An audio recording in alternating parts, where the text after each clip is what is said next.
Buenas noches, pues yo voy a continuar con la presentación del Renacimiento. Y bueno, como ya veníamos viendo, la invención y difusión de la imprenta, la música consigue llegar más y a mejores lugares alejados.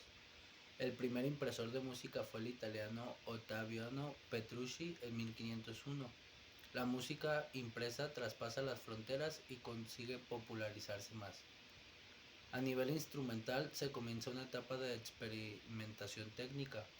Aunque algunos instrumentos tienen para ellos música escrita como sucede con el órgano o la vihuela, la mayoría interpretan música escrita para voces o siguen actuando acompañando a la música vocal y la danza. Pues con la aparición de la imprenta, muchos libros de música fueron sacados y mucha gente se fue informando sobre qué era la música, sobre cómo aprender música. Empezaron a tocar instrumentos por medio de estos libros, entonces eso fue lo que nos ayudó en el momento en que se creó la imprenta. Otro de los puntos importantes en el renacimiento de la música es la música religiosa, pues en los siglos XIV y XV se había caracterizado por su elevado número de voces, la utilización habitual de la textura del contrapunto imitativo e incluso la utilización de instrumentos dentro de las iglesias. El placer de los sonidos y sus complejas armonías había desplazado la primacia del texto del gregoriano. Estamos ante el esplendor del estilo polifónico. De la mano de Martín Lutero, el iniciador de la Reforma Protestante, la música religiosa tal y como se conocía hasta el momento experimenta importantes modificaciones. Lutero, además de monje, fue un excelente teñidor de laúd y cantante, y será él personalmente quien ponga en marcha esta nueva forma de entender la música religiosa. Toma su base en el gregoriano, con influencias de los trovadores alemanes y la polifonía franco-flamenca. Es una música hecha para ser cantada por el pueblo, lo que hace que él rechace el latín, siendo sustituido por el alemán y posteriormente por otras lenguas nacionales. Los textos proceden de la Biblia, que el propio Lutero se atreverá a traducir al alemán. Bueno, seguimos con la música religiosa. Hubo un momento que se llamó la Contrarreforma, música de la Reforma Protestante. Los demoledores efectos de la división de la Iglesia desemboca en el Concilio del Trento, en el que la Iglesia de Roma decide depurar los usos litúrgicos y entre ellos la utilización y el estilo de la música religiosa en los templos. Una comisión de cardenales llega a plantear eliminar la polifonía de la música litúrgica por la misa del Papa Marcelo, compuesta por el Palestrina, convence el concilio para que no se tome una decisión tan radical. Las características de la música contrarreforma. Aunque se admite la polifonía, debe cuidarse el entendimiento claro de la letra.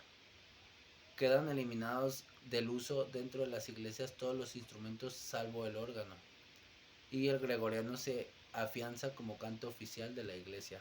O sea, el canto oficial era el gregoriano. Las letras tienen que ser claras y totalmente quedan eliminados de las iglesias los instrumentos, salvo el órgano. Eso es lo que vemos con la Contrarreforma.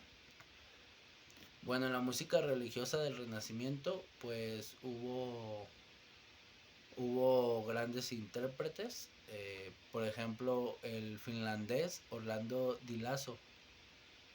Su música religiosa le convierte en continuador del estilo franco-flamenco, sin embargo su música profana tiene una clara influencia italiana.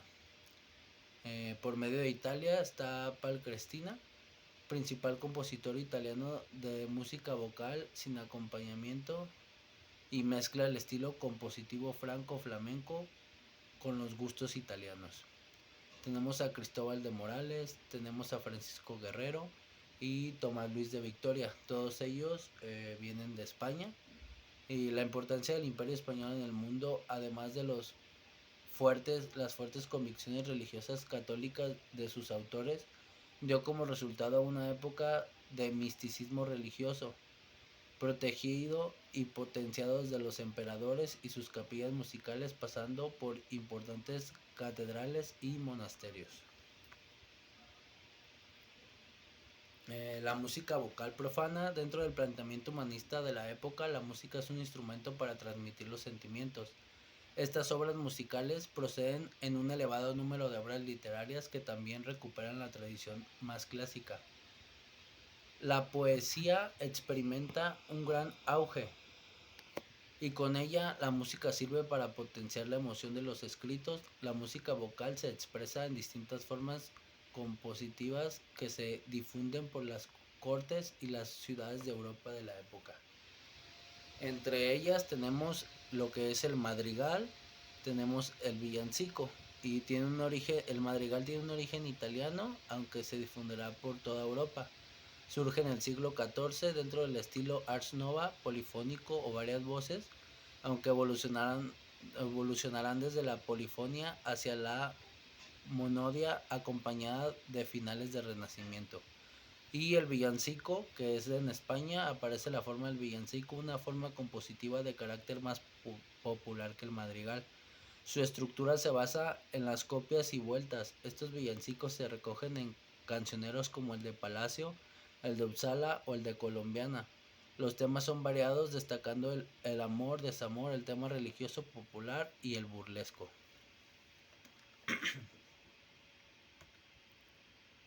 Y bueno, música instrumental del Renacimiento.